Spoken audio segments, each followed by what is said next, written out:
The night was quiet. The city lights shimmered in the distance, and a young man named Eli sat alone by his window, staring at the stars. He wasn't thinking about success, or money, or fame. He was thinking about how easily people give up on you when your dreams look too big for your reality. Eli had always been the one people doubted. His classmates laughed when he talked about his vision. His relatives called him the dreamer who never learns. Even his closest friends told him, maybe you should just be realistic. For a long time, their disbelief broke him. He felt invisible, unwanted, unseen. But over time, he learned to find peace in that silence. He realized something powerful: when no one believes in you, you're free. Free from judgment. Free from expectations.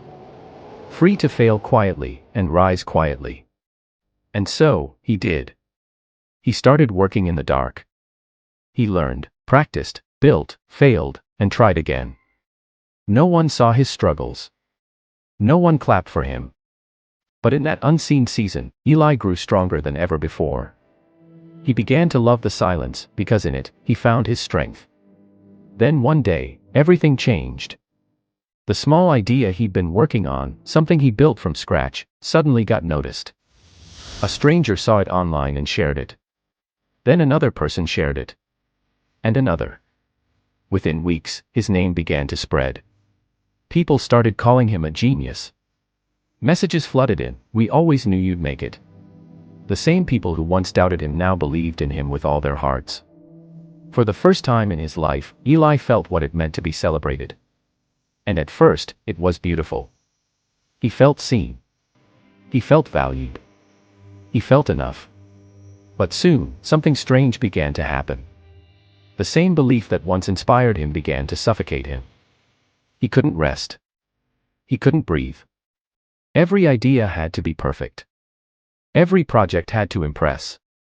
Every move had to prove that he was still the genius they thought he was. And in chasing perfection, he began to lose himself. He stopped sleeping. He stopped smiling. He stopped enjoying the work he once loved. He wasn't building anymore, he was performing. Every mistake felt like a public failure. Every flaw felt like a betrayal of the people's belief. One night, exhausted and overwhelmed, Eli sat in his office long after everyone had left. The lights were dim, the air heavy, and for the first time, he whispered to himself, "I don't even know who I'm trying to be anymore." He remembered the days when nobody believed in him, when the silence felt painful but peaceful. Now, everyone believed in him, and yet, he felt trapped. He realized then that disbelief had been his freedom, but belief had become his cage. And as the thought sank in, he finally understood. The goal was never to make everyone believe in him. The goal was to never stop believing in himself. From that night, he changed. He stopped trying to live up to their image of him and started living up to his own vision again. He stopped chasing perfection and started chasing purpose. He learned to say no, to rest, to breathe, to create with peace again. He began working like he did before the world noticed, quietly, passionately, truthfully. And this time, even as the world watched, he didn't feel the weight anymore. Because he no longer needed their belief to keep moving. He had found his center again. Eli's story spread far and wide. People saw his success, but few understood the lesson behind it. He wasn't great because people finally believed in him, he was great because he learned how to keep going. With or without their belief. When no one believes in you, it can hurt, but it can also set you free.